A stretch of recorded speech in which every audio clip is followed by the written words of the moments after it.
Olá, eu sou a Mara, sou formada em turismo, trabalho na Secretaria de Cultura e Turismo. Estou aqui com o Padre Marcelo, paroquiano da nossa Igreja Matriz, para mostrar um pouquinho da história da nossa igreja e também contar muitas curiosidades a respeito desse prédio, que é o Marco Zero, né? Que é o prédio mais importante que a gente tem aqui em Santana de Parnaíba. Que alegria poder apresentar esta igreja, que em breve vai comemorar 400 anos de elevação da paróquia. Um tesouro para os parnaibanos, para esta linda cidade. Vamos lá? Vou pedir para a Mara explicar para nós um ponto muito importante, um detalhe desta igreja. O que é isso aqui, Mara? Então, isso, né, é um utensílio que foi muito utilizado, né, inclusive nas igrejas bem antigas, a maioria tem, que é o famoso pé rapado. E essa expressão ela vem do quê? Se chegava, né, das áreas rurais com o sapato todo cheio de lama, sujo. E aí, antes de adentrar ao prédio da igreja, se limpavam os sapatos, rapava mesmo os pés para tirar o barro, a sujeira, né? Bom, a gente está aqui nessa área onde a gente pode ver a porta de entrada da igreja, que é uma porta linda, né? Magnífica. A gente tem a porta quebra-vento. Essa porta, ela não é só uma porta cerimonial, né? É uma porta que também tem uma função arquitetônica na igreja, porque ela está aqui para proteger do vento, né? Que antigamente a iluminação era velas. Então imagina um prédio desse tamanho com essa porta, janelas, o vento corria solto. Então essa porta ela impede que o vento apague as velas que ficavam acesas dentro da igreja. Uma parte também muito importante, além dessa funcionalidade, a porta ela fazia a limitação do que é a parte sagrada daquilo que não é sagrado. Bom, padre, aí é interessante, né, essa questão histórica da igreja, né, padre, que isso se remete aos primeiros anos, né, do povoado aqui em Parnaíba, que nem era um povoado, né? Quando os primeiros moradores chegam aqui, a família da Susana Dias, o Manuel, que era o marido dela, ele constrói uma primeira capela, bem às margens do rio. E essa capela em louvor a Santo Antônio, né? Isso por volta ali de 1560, tudo. Em 1580 a gente tem a segunda capela sendo construída, já a pedido da Susana Dias, que era devota de Santa Ana. Então essa segunda capela, já de taipa de pilão, já coberta de folhas de uma construção melhor, sendo construída. E daí a gente vai ter uma terceira capela em 1610, que seria mais ou menos aonde é essa igreja hoje, né? O que se deu desse templo hoje. Que daí, padre, é a data que o senhor falou, de 1625. E nessa data, 1625, a igreja aqui situada, ela é reconhecida pela Santa Sé como uma igreja matriz, dedicada a Santa Ana. Em 1880, o prédio tinha sofrido muito, né? Inclusive parte caído, e aí é feito uma ampliação, né? Nesse arco, ela terminava, aquele altar era remontado nesse arco, né? Ele era aqui. E a igreja sofre uma ampliação, é construído aquele pedaço e o altar é montado lá na parte de trás. No meio da torre nós temos o relógio da torre e ele é todo manual. Tanto que esse equipamento aqui é o equipamento que dá a corda no relógio. Então ele encaixa aqui, você vai girando, né, para todo esse mecanismo funcionar. Só que atualmente o relógio está parado. Ele precisa de manutenção, né? Ele funciona pelo pêndulo e aqui, isso aqui o pêndulo vai fazendo isso aqui funcionar. Nós estamos então agora na torre, na parte mais alta da torre, onde fica o sino. Eles são interligados, né, pelo sistema do relógio, que faz com que eles ressoem. Como não está funcionando o relógio, então todo o sino está sendo manual. E qual o significado do sino, né, na torre de uma igreja? O sino é considerado como a voz de Deus. E por que a voz de Deus? Porque antes não tinha os meios de comunicação que nós que temos agora, né? Então, qual era a forma de comunicar às pessoas em que a missa ia começar alguma atividade religiosa, era através dos sinos. Então, quando algo importante estava para acontecer, algo religioso estava para acontecer na igreja, no templo, o sino ressoava. E quando as pessoas ouviam esse barulho, eles sabiam que algo importante, divino, estava para acontecer. Para ver um pouquinho da técnica de construção, né? Que é o tijolo assentado no barro, que é bem importante isso, né? Aqui no frontão da igreja matriz, nós tínhamos 4 esculturas, né? Que é uma escultura de porcelana portuguesa que foi colocado aqui e hoje, infelizmente, né? Por questão delas terem caído mesmo, só sobrou uma. Então, assim, essas 4 eram os 4 evangelistas, né? Que é Mateus, Marcos, Lucas e João. Bom, estamos na Capela do Santíssimo, né? E nós temos aqui os vitrais, né? A igreja, a Matriz de Santana, ela tem muitos vitrais. E o vitral, né, é algo que sempre chamou atenção. E aqui na nossa igreja a gente tem essa beleza, né, desses vitrais, que eles têm esses temas. Então, assim, como a maioria das pessoas não sabiam ler na época, então era uma forma da igreja poder contar, poder passar os ensinamentos religiosos, contando a história, né, das figuras, os personagens, os símbolos, as cenas, através do vitral. Ele sentado, né, no centro, então ele atendia a pessoa de um lado, fechava, atendia a pessoa do outro lado, dava penitência, assim até terminar a confissão. E lógico, não ficava aberto, isso aqui ficava fechado e ele ficava aqui dentro por horas, horas e horas. Antigamente não existia, como a igreja tem 400 anos, havia períodos em que não houve, né? Lá no passado não teve, não tinha caixa de som, não havia microfone, não havia nada disso. Então, para que a palavra de Deus e, né, o sermão do padre pudesse chegar até as pessoas, eles eram proclamados aqui neste local, que é um lugar alto, um lugar elevado, para que a voz do padre ressoasse, como a gente consegue perceber aqui, né? A voz do padre, ele ressoa, tanto que o teto da igreja é feito justamente para isso, para que ressoe a voz e as pessoas possam compreender o que o padre estava falando, né? Então o púlpito ele sempre ficava no lugar acima, para que o padre pudesse proclamar e anunciar às pessoas, né? E a voz do padre pudesse chegar para todo mundo. As missas, elas eram todas rezadas em latim. E ali tem uma passagem bíblica, né, que está em Lucas capítulo 19, que está escrito na parte de baixo, que é Domus mea, domus orationis est. Domus é casa, então é minha casa. Esta é uma casa de oração.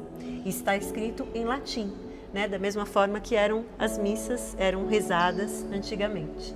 E estamos com o Padre Marcelo Magalhães. Padre, se por favor pode se apresentar. Olá, sou o Padre Marcelo Magalhães, sou reitor no Santuário do Senhor Bom Jesus de Pirapora. Sou missionário redentorista, somos uma ordem religiosa e prestamos um serviço aqui na Diocese, lá no Santuário do Senhor Bom Jesus. E na Diocese eu ajudo a cuidar do patrimônio histórico e cultural, que é a CBCI, e é uma alegria poder compartilhar com você ideias e um pouquinho dessa riqueza que é a Igreja de Santana, aqui em Santana de Parnaíba. Então, Padre, a gente está aqui, né, com a nossa padroeira do Brasil, né, e essa imagem que também está aqui na igreja, ela tem um histórico, né, para nós parnaibanos que é muito interessante, porque assim, nós tivemos, né, no século XVII, esse mosteiro de freis beneditinos, né, que ficava aqui no Largo, que a gente chama hoje Largo São Bento, e esse mosteiro ele foi importantíssimo nessa época e para a arte sacra brasileira, né? A gente tem um dos grandes nomes da arquitetura sacra, que é o Frei Agostinho de Jesus, que foi o discípulo de Frei Agostinho da Piedade, e que vem aqui para Parnaíba e passa a ter um ateliê. Ele ensina vários discípulos a produção sacra, né, feita a partir do barro aqui. Daí a gente tem, né, esses históricos sobre a origem, né, da imagem de Nossa Senhora da Conceição Aparecida. Pensando na composição imagética, né, de Nossa Senhora, a forma como ela está composta, ela pertence a uma escola que, de fato, o Frei Agostinho de Jesus, que residia aqui em Santana, foi para a Bahia, ele foi estudar fora, morava no Rio de Janeiro, então ele faz esse trânsito entre São Paulo e Rio de Janeiro, e a Aparecida está no meio de tudo isso, né? A gente pode ter uma vertente, sim, de que a imagem saiu daqui, de que ela foi feita aqui, né, pelo Frei Agostinho de Jesus e pela escola dele. Bom, padre, aqui a gente tem uma imagem também, eu gostaria que o senhor contasse um pouquinho, né, que é uma imagem de Nossa Senhora do Carmo, uma imagem de roca. E a Nossa Senhora do Carmo, como a gente tem no barroco baiano, no barroco mineiro, é um pilar muito importante, né, também. E aqui nós temos essa imagem de roca, né, é uma imagem de vestir. Ela era feita para as procissões e também usadas para catequese. O diferencial é que elas só têm as mãos e a cabeça, e o tronco todo é oco, né, de madeira. O Menino Jesus não é dele, como eu te falei, né, ele é uma peça mais moderna. Ai, padre, essa é uma imagem que nós, como parnaibanos, a gente tem um apreço muito grande por ela, né? Na Semana Santa, antigamente, era muito comum, e as imagens de roca, elas têm realmente esse significado das procissões, né? E aí as mulheres acompanhavam a Nossa Senhora das Dores, e os homens acompanhavam o Nosso Senhor dos Passos. Essa também é uma imagem de roca, né, o cabelo natural, e um destaque também para aquele crucifixo, que é uma preciosidade que vocês têm aqui na igreja. Ele é muito antigo também. Ele pertence a uma outra escola em outro período, ele tem uma classificação artística diferente, né? O cabelo, as feições. E acompanhada, né, que está aqui na frente desse Nosso Senhor dos Passos também, né? Isso. Que também é de roca. Que também é de roca. Ele já tem uma composição diferente, ele tem mais corpo, mas é de vestir, com um cabelo natural, e ele está carregando a cruz. Aqui nesse momento ele está sem a cruz, porque acredito que não caiba ali dentro, né? Então, quando a gente fala, né, dessa questão do cabelo humano, né, nas imagens mais antigas, é que é um cabelo mesmo, né? Na época eles não tinham acesso a cabelos sintéticos como são feitos hoje, né? Então se fazia uma peruca a partir de um cabelo doado. Bom, padre, aí a gente tem um São Benedito, né, que assim, historicamente a gente tem, né, culto assim muito forte a São Benedito, né? E era comum nas igrejas, né, desse período aí. Juntamente com Nossa Senhora do Rosário, São Benedito tem uma proximidade muito às comunidades negros, afros, né? E aí a expressão e a devoção muito grande dele, né? E essa peça, como te falei, eu tenho um destaque por ele porque ele é único. Ele não é uma peça de reprodução. Ele foi feito e ele é único. E pela singularidade é a beleza dele. Eu vou pedir para que o senhor nos agracie aí com as informações do nosso altar-mor. Então aqui a gente tem alguns elementares do mar, a gente tem algumas referências, por exemplo, ao cavalo marinho, a gente tem estrela, a gente tem flores. Depois a gente vai indo para aquele final do capitel lá em cima com uma flor de lis. O que enriquece esse altar? É claro que toda a feitura manual, estética dele, o período histórico, né, a gente vai trazer mais o rococó paulista para cá, mas é a preciosidade da imagem de Santana, né? Ali nós temos uma joia para Santana de Parnaíba. Além desse valor religioso, a gente tem um valor da imagem, né, da feitura dela, né, toda a policromia que ela tem, toda a pedra d'ara, todas as punções que foram feitas nela, a torna uma peça única. Não existe uma peça como Santana de Parnaíba. Isso é fato, né? E uma outra coisa muito preciosa é que ela é uma das imagens mais antigas que nós temos no nosso país. O livro tem as escrituras, é escrito o livro que está ali, né? Então é muito precioso. E depois os detalhes, né? A unha, os dentes, a boca, o olhar penetrante que ela tem na palavra, o dedinho colocando ali em cima da palavra para ensinar a Virgem Maria. E nesse mesmo altar nós temos o avô, né? Que é o São Joaquim. à direita, e à esquerda o São José. O São José, padre, da mesma escola, né? Da mesma escola, eu não sei se foi o mesmo artista, né? Porque os detalhes são muito diferentes, né? De uma peça para outra, né? A gente tem um avô, Joaquim, que é uma imagem que não compõe essas feituras que nós temos ali, muito né? mais atual. A gente tem um dado histórico de que a imagem de São Joaquim está no Museu de Arte Sacra de São Paulo, né? Nós temos lá uma imagem que é trazida desse lugar. Olá pessoal, eu sou Luciana Barbosa, sou pesquisadora aqui do Museu de Arte Sacra de São Paulo e vou mostrar para vocês agora algumas das peças que nós temos aqui na nossa coleção da Cúria Metropolitana que são procedentes de Santana de Parnaíba. A gente começa então o nosso passeio por essa imagem de São Joaquim, que ela é do século XVIII, ela é madeira e tecido encolado. Aqui vocês podem observar o planejamento dela, a pintura, todos os detalhes de flores. A informação dela é que ela procede da antiga matriz de Santana de Parnaíba e a gente tem a informação que os detalhes do planejamento da pintura dela são muito próximos da Santana que hoje está no altar-mor da igreja. Bom, aqui a gente tem alguns exemplares de objetos daqui do Museu de Arte Sacra de São Paulo que estão guardados em nossa reserva técnica, não estão em exposição atualmente. A gente tem um litril em madeira, tem uma imagem de um São José com madeira policromada do século XVIII, ele possui um resplendor próprio da imagem. A gente também tem aqui um relicário, sem o relicário, feito de madeira, e esses porta-palmas também de madeira do século XVIII, que existe a possibilidade de ter sido do altar-mor da igreja. Todas essas obras aqui a gente tem informação apenas que procede da antiga matriz de Santana de Parnaíba. Esse daqui é um outro exemplar de Santana de Parnaíba, é uma pia batismal do século XVII, com as cores e o trabalho que remetem ao altar-mor de lá também. Ela é de madeira policromada, como vocês podem ver, a base dela é de madeira. Aqui nós temos uma Santana Guia e uma Nossa Senhora Menina. A gente tem o histórico dessas peças, elas ficavam anteriormente na igreja de São Bento, ficaram até 1646, depois foram levadas para a primitiva matriz, né, lá de Santana de Parnaíba. Após a ruína dessa capela-mor, ela foi retirada de exposição, né, da igreja, ela foi colocada numa outra dependência. E aí a gente tem a informação também que essas peças poderiam ter sido do Frei Agostinho de Jesus. A gente deixa aqui a informação como atribuição.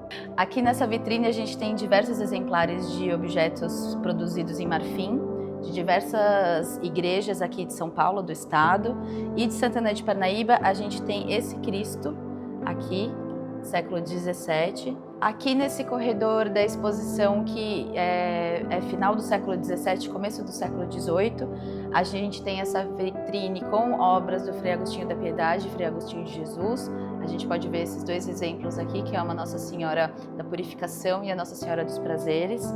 Todas essas peças são de barro cozido policromada, são do século XVII, final do século XVII. Essas três aqui são de Santana de Parnaíba, a gente tem essa informação delas. Então a gente tem aqui um outro exemplar de um objeto que veio de Santana de Parnaíba, esse específico é do antigo mosteiro de São Bento, é uma porta de sacrário, ela é de madeira policromada, bem anterior, essa daqui é do século XVII. Esse exemplar aqui que está na exposição temporária Illuminae, ele é de Santana de Parnaíba, início do século XVIII, e a gente tem a informação que ele foi doado pelo padre Guilherme Pompeu de Almeida. Ele deixou em testamento, né, um montante para a produção dele e também para um montante de azeite, para ele sempre se manter aceso, né, depois da partida do padre. Aí nós temos o Nosso Senhor morto, né, na parte de baixo, e um Jesus lá em cima que ressuscitado, justamente. O altar, ele, no Concílio Vaticano II, as missas eram feitas lá, né? Então esse aqui é mais moderno, né? Depois do Concílio Vaticano II a gente tem a língua na nossa própria língua, a celebração eucarística, o Porque altar vem antes eram as missas em latim e o e os padres ficavam de costas. Então todo o ritual sacramental estava por Pra oratório. frente. Ali é um grande oratório. Sim. Né? Então o padre estava rezando, tanto é que onde está aquela estrela é o Santíssimo. Ali está toda a história da salvação. Né? A Virgem que vem de Santana e São Joaquim, o esposo São José, depois esse Cristo ele morre, ele ressuscita e se torna a comunhão. Então tem toda uma história ali rezada, né? E isso é muito sagrado, muito bonito, além de toda a composição artística, né? Tem a religiosidade que está ali. E aqui atrás do altar-mor da Igreja Matriz, nós temos um túmulo, e um túmulo muito antigo, de uma senhora que se chamava Francisca de Paula Correia. E olha a data de nascimento dela, 1814, e a data de falecimento, 1888. E esse foi um pequeno passeio, né, pela história, né, pela religião, né, pelo sagrado aqui da nossa Igreja Matriz. E eu agora passo a palavra para o padre para dar um recado para a gente, né, padre, sobre esse ano. Nós estamos às portas de uma grande comemoração, 400 anos de elevação desta linda igreja como paróquia na cidade de Santana de Parnaíba. E vamos começar a nossa festividade no dia 17, às 18h30, com a presença do nosso bispo diocesano, Dom Arnaldo Carvalheiro, estará aqui para dar início, através de uma missa, a um ano de festividade, chamado Ano Jubilar. Lembrando que, durante este ano jubilar, né, que antecede até o ano de 2025, quem visitar a Igreja Matriz e outros pontos de peregrinações da nossa paróquia receberão indulgência. O que é uma indulgência? É o perdão de todos os seus pecados. Então, mais um motivo para você visitar a Igreja de Santana, se maravilhar com a arquitetura e a religiosidade e sair daqui com o coração lavado. Sejam bem-vindos! Eu amo Santana de Parnaíba, aqui sou feliz!